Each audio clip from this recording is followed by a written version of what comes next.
Friends, human pathology depend करती है, metabolism depend करता है पॉइज पे। पॉइज मीन्स अ बैलेंस पे। कोई भी चीज़ बैलेंस होगी तो आपकी हेल्थ और मेटाबॉलिज्म, इम्यूनिटी, सब कुछ बहुत अच्छा रहेगा।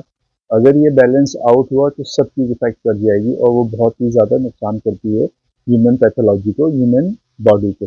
जिसमें से आप एग्जाम्पल के तौर पे देखो कि हार्ट रेट, अगर हार्ट रेट बहुत ज़्यादा है तो प्रॉब्लम है, अगर बहुत कम है तो प्रॉब्लम है। ब्लड प्रेशर बहुत ज़्यादा है तो बहुत ज़्यादा परेशानी क्रिएट कर सकता है, अगर लो है तो वो किसी काम का नहीं छोड़ता। ऐसी ब्लड शुगर लेवल है, ब्लड शुगर लेवल अगर बहुत बढ़ जाए तो परेशानी है, अगर ये लो हो जाए तो सबसे ज़्यादा परेशानी है। तो आई मीन टू से कि एवरीथिंग डिपेंड ऑन पॉइज, सब चीज़ बैलेंस में रखना, यही नेचर ने हमारी ह्यूमन बॉडी को बनाया है।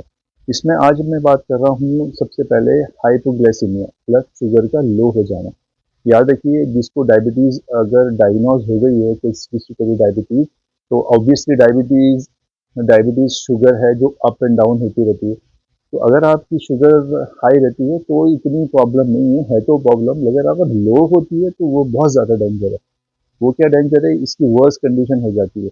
इसके सिम्टम क्या होते हैं जिसको डायबिटीज़ है, अगर आपको एकदम स्वेटिंग होने लगती है, पसीने आने लगते हैं, आपका हार्ट बहुत तेज तेज धड़कने लगता है, पैल्पिटेशन होने लगती है, आपको दिखाई भी सही से नहीं होता, ब्लड आपका विजन हो जाता है, घबराहट होने लगती है, और सबसे बड़ी बात है डलनेस हो जाती है कि आपसे उठा भी नहीं जाता, उठते हैं तो चक्कर आते हैं। तो इससे सबसे पहले ऐसी कंडीशन हो, फटाफट डायबिटीज़ अपनी चेक करो, घर पे इंस्टेंट मशीन होती है, और कम से कम उससे चेक करो अगर आपकी डायबिटीज़ लो है तो। और याद रहे, ये डायबिटीज़ आधे घंटे तक लो नहीं रहनी चाहिए, फ़ौरन इसका लेवल थोड़ा बहुत ऊपर आना चाहिए। अगर ये आधे घंटे तक या इससे ज़्यादा टाइम तक बहुत लो रह गई तो आपकी बॉडी से ऑर्गन्स के लिए, हार्ट के लिए, किडनी के लिए, लंग्स है, और स्प्लीन, पैनक्रियाज तो इसमें इफेक्ट होती ही होती है, तो इन सब के लिए बहुत डेंजर होता है। तो सबसे पहले ख्याल रखो हाइपोग्लाइसीमिया का, कि आपकी ब्लड शुगर लेवल इतना ज़्यादा लो नहीं हो जाए। सबसे वर्स्ट कंडीशन होती है, कभी कभी तो इसमें हार्ट फेल भी हो जाता है। ये मैं डरा नहीं रहा, सिर्फ आपको अवेयरनेस दे रहा हूँ कि इस चीज़ का ख्याल रखो। अब मैंने कहा अगर डायबिटीज़ हाई रहती है तो इतनी प्रॉब्लम नहीं है तो सही, प्रॉब्लम इतनी नहीं है, लेकिन हाँ अगर लो रहती है तो इसके अंदर कभी कभी कुछ लोग फेंट भी हो जाते हैं। तो ये बहुत वर्स कंडीशन है। इसके सिम्टम क्या होते हैं जो मैंने अभी आपको बताया, इसके सिम्टम ये होते हैं। हाँ, इससे बचा कैसे जा सकता है?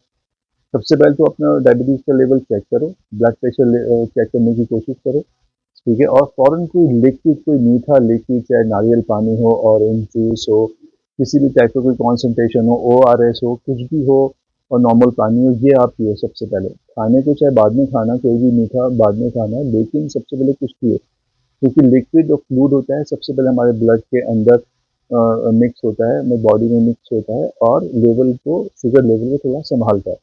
ये कंडीशन बहुत वर्स्ट हो जाती है। मैं फिर एक बार कह रहा हूँ कि डायबिटीज़ कम होने का बिल्कुल भी खतरा मत लेना, ये बहुत डेंजर होती है ऑल ऑफ सडन, और ये हमेशा ऑल ऑफ सडन होती है। हाँ, उन लोगों को, अब मैं उनकी बात करता हूँ कि किन लोगों को होती है। इसके होने की एक रीज़न ये है कि अगर आप बहुत दिन तक मेडिकेशन पर हो, कोई बहुत ज़्यादा दवा खाते हो, तो एक रीज़न ये हो सकता है। अगर आपको एंग्जाइटी बहुत है तो उसमें हो सकता है, या फिर ये एक हार्मोनल डिफिशियंसी भी होती है।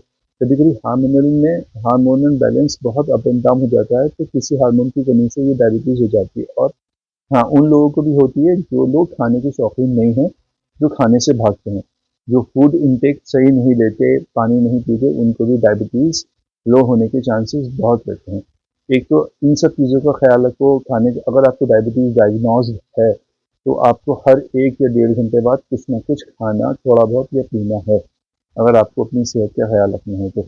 मैं डॉक्टर अनवर आपको बीच में इस तरह का भी ज्ञान देता हूँ, हेल्थ का भी कोई देना बहुत ज़रूरी है, क्योंकि एक इम्यूनिटी और मेटाबॉलिज्म और हेल्थ सबसे इम्पोर्टेंट है। तो बताने का रीज़न आज का मेरा टॉपिक यही है, हाइपोग्लाइसीमिया। हाइपोग्लाइसीमिया से बचा कैसे जा सकता है वो मैंने बता दिया, ये क्यों होता है ये मैंने बता दिया, ठीक है? इसका ख्याल रखना सिर्फ और सिर्फ आपका काम है, और किसी और का नहीं। डायबिटीज़ है, ठीक है, कम से कम 1 हफ्ते में एक बार ज़रूर इंस्टेंट मशीन से चेक करो। अगर लैब पे आप दे सकते हो तो आप कम से कम हर महीने अपनी डायबिटीज़ चेक करो। प्रॉपर मेडिकेशन लो। एक तो डायबिटीज़ के जो पेशेंट हैं, उनमें सबसे बड़ी कमी ये देखी गई है कि अगर कोई डॉक्टर ने उनको दवा डायग्नोस कर दी तो सालों वो ही खाते हैं, बिना डॉक्टर की कंसल्टेशन के। अगर आपको डायबिटीज़ है तो कम से कम 6 महीने बाद, हर 6 महीने में अपने डॉक्टर से कंसल्ट करो, उससे डोज़ और जो स्पेसिफिक मेडिसिन है उसके बारे में पता करो कि ये आपके लिए क्या ये आपके लिए फ्रूटफुल है, यूजफुल है, बेनिफिशियल है। ऐसे नहीं है कि आंखें बंद करके साल साल 2-2 साल आप सेम मेडिसिन खा रहे हो। उसकी पोटेंसी और इंटेंसिटी कम हो जाती है अगर आप साल 2 साल मेडिसिन खाओगे। तो डॉक्टर की कंसर्न ज़रूर करें टाइम टू टाइम, इस चीज़ में अपनी मर्जी ना चलाएं और अवॉइड ना करें, लापरवाही ना करें। ठीक है, हाइपोग्लाइसेमिया की दूसरी वीडियो में बात करेंगे कि डायबिटीज़ अगर ज़्यादा होती है तो सिम्टम क्या होते हैं और क्या उससे नुकसान होता है। I hope you must take care of your health as well, क्योंकि health is wealth, nothing is important like health.